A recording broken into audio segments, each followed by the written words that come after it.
Ils étaient 3200 selon la police et 7000 selon les organisateurs à défiler mardi dans les rues de la Ville Rose pour protester contre la politique d'austérité menée par le gouvernement. Retraités, actifs et étudiants ont donc défilé ensemble pour exprimer leur ras-le-bol. Ça fait quand même quelques mois, voire quelques années que les salariés sont en souffrance dans les entreprises. Et aujourd'hui, les réponses qu'amène le gouvernement à la crise sont des réponses contre-productives et qui enfoncent encore plus les salariés dans les difficultés, dans la précarité. La moitié des salariés gagnent moins de 1 600 €. La moitié des salariés.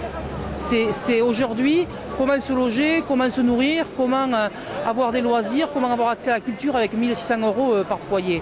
C'est pas possible. Après la manifestation des personnels de l'éducation nationale au début du mois et à quelques jours du grand rassemblement mondial des indignés de samedi, ce mouvement veut contraindre le gouvernement à négocier. On a des exigences en termes de salaire, en termes de pouvoir d'achat, on a des exigences en termes de fiscalité. Nous pensons que de l'argent, il y en a. L'an dernier, quand même, les entreprises du CAC 40 ont doublé leurs profits. Donc l'argent, il y en a, il est mal utilisé. Nous voulons qu'il soit utilisé pour le social et pour le développement humain durable. Dans le cortège parti de la place Jeanne d'Arc, le secteur privé était fortement représenté avec des salariés de chez Airbus, ADS Astrium ou encore Friscal.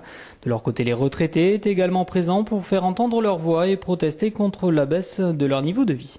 Moi, je suis retraité depuis 2000, c'est-à-dire 11 ans. En 11 ans, j'ai perdu en moyenne 1,5% par an. Alors je crois que c'est grave. Ensuite, quand on passe à la retraite, la protection sociale, c'est-à-dire les mutuelles, elles sont à des prix exorbitants pour les retraités.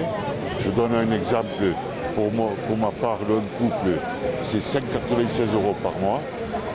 Je crois que ça devient insupportable.